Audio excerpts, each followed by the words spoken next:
Hello काइनातीस। उम्मीद है आप सब बिल्कुल ठीक होंगे और आजकल के बदलते मौसम को बहुत एंजॉय कर रहे होंगे।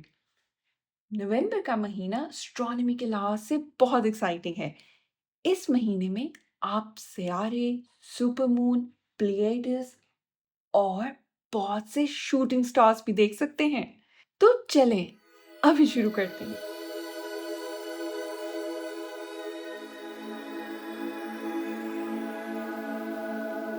3 नवंबर को एक कॉमेट यानी एक दुमदार सितारा जिसका नाम लेमन है, वो हमारे आसमान में हमें बहुत रोशन नजर आएगा। ये कॉमेट इतना ब्राइट होगा कि आप इसको सिर्फ अपनी आंख से भी देख सकते हैं। और अगर आपको नेकेड आई से ये नहीं नजर आए तो कोई बात नहीं, आप इसको टेलीस्कोप या किसी दूरबीन की मदद से और भी क्लियरली देख सकते हैं। इस कॉमेट को आप सूरज गुरूब होने के बाद किसी स्टार गेजिंग मैप या ऐप का इस्तेमाल करते हुए ओफिएकस कॉन्स्टेलेशन में मेजियर 12 के पास ढूंढ सकते हैं। अगर मेरी तरह आप भी इस कॉमेट के अजीब से नाम के बारे में सोच रहे हैं, तो असल में इस कॉमेट का नाम माउंट लेमन, जो कि एक माउंटेन एरिजोना में है, उस पर रखा गया था, जहां इसको जनवरी 2025 में एक 1.5 मीटर बड़े टेलीस्कोप से ढूंढा गया था। उस टेलीस्कोप का भी नाम लेमन ही रखा गया है। अगली शाम 4 नवंबर को हम मर्करी प्लैनेट का आधा हिस्सा आसमान में देख सकेंगे। चांद की तरह हमारे सियारे जैसे वीनस और मर्करी के भी फेजेस यानी मुख्तलिफ मराहिल होते हैं, और 4 नवंबर को मर्करी का सिर्फ आधा हिस्सा धूप से हमें रोशन नजर आएगा, बिल्कुल वैसे ही जैसे हमें चांद अपने पहले क्वार्टर में नजर आता है। इस आधे मरकरी को देखने के लिए आपको टेलीस्कोप की जरूरत पड़ेगी। अगर मुमकिन हो तो आप किसी ऑनलाइन टेलीस्कोप या किसी ऑनलाइन ऑब्जर्वेटरी वीडियो से भी आधा मरकरी देख सकते हैं। 6 नवंबर की रात पूरे चांद की रात होने वाली है, लेकिन ये कोई मामूली फुल मून नहीं है, बल्कि ये सुपर मून होगा, यानी ये चांद जमीन के सबसे करीब होगा। चांद जमीन के इर्द गिर्द एक गोल ऑर्बिट में नहीं, बल्कि एक इक्लिप्स ऑर्बिट में घूमता है, बिल्कुल एक अंडे की तरह। इसलिए कभी कभी चांद हमसे ज्यादा दूर और कभी कभी ज्यादा करीब नजर आता है। शायद आपको अपनी सिर्फ आंख के देखने से ये फर्क इतना महसूस ना हो, लेकिन अगर आप हर महीने फुल मून की तस्वीर लें तो ये फर्क आप आसानी से देख सकेंगे। 11 नवंबर से हमें जुपिटर रेट्रोग्रेड मोशन में शुरू होता हुआ नजर आएगा, यानी ये आसमान में हमें पीछे की तरफ जाता हुआ नजर आएगा। अगर आप जुपिटर जैसे सितारों को हर रात आसमान में देखें तो आमतौर पर सब सितारे सितारों के मुकाबले आहिस्ता आहिस्ता एक ही रुख में मूव कर रहे होते हैं, लेकिन कभी कभी हमें ऐसे नजर आता है जैसे ये सितारे रुक कर उल्टा जा रही हो।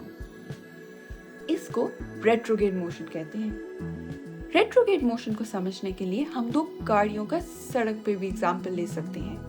अगर आप एक तेज गाड़ी में हैं, तो जब आप किसी ऐसी गाड़ी से आगे निकलेंगे जो आपके मुकाबले थोड़ी कम रफ्तार पे चल रही हो, तो आपको वो आहिस्ता गाड़ी ऐसे नजर आएगी जैसे उसकी स्पीड आहिस्ता हो रही है और रुक गई है, और फिर आपके मुकाबले में आपको वो स्लो गाड़ी पीछे जाती हुई नजर आएगी, जबकि असल में तो वो पीछे नहीं जा रही होगी।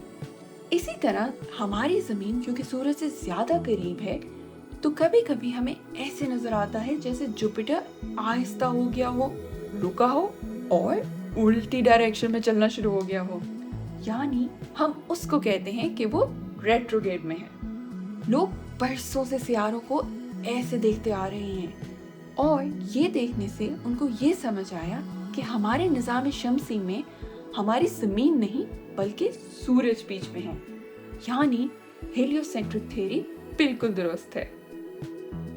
और 17 नवंबर को मेरा फेवरेट, हम ल्यूनर मीटियोर शावर देख सकेंगे, यानी बहुत से टूटते हुए तारे।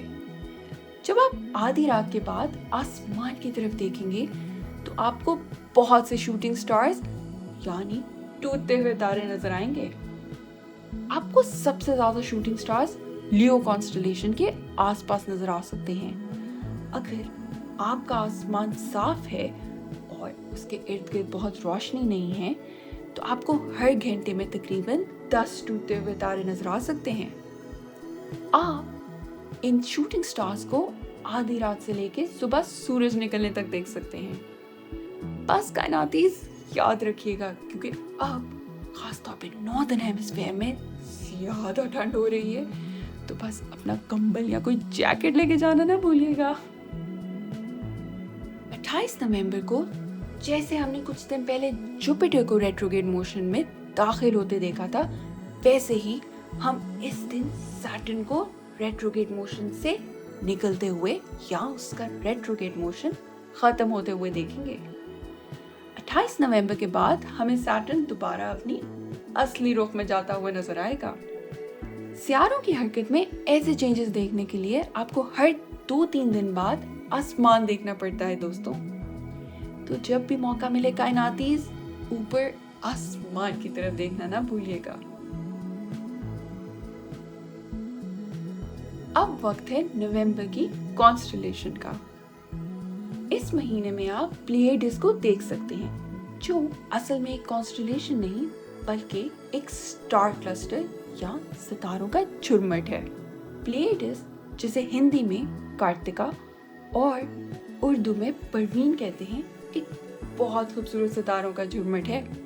ग्रीक मिथोलॉजी यानी यूनानी अफसानों में इसे 7 सिस्टर्स कहा जाता है। वो 7 बहनें जिनका पीछा ओरायन द हंटर कर रहा हो।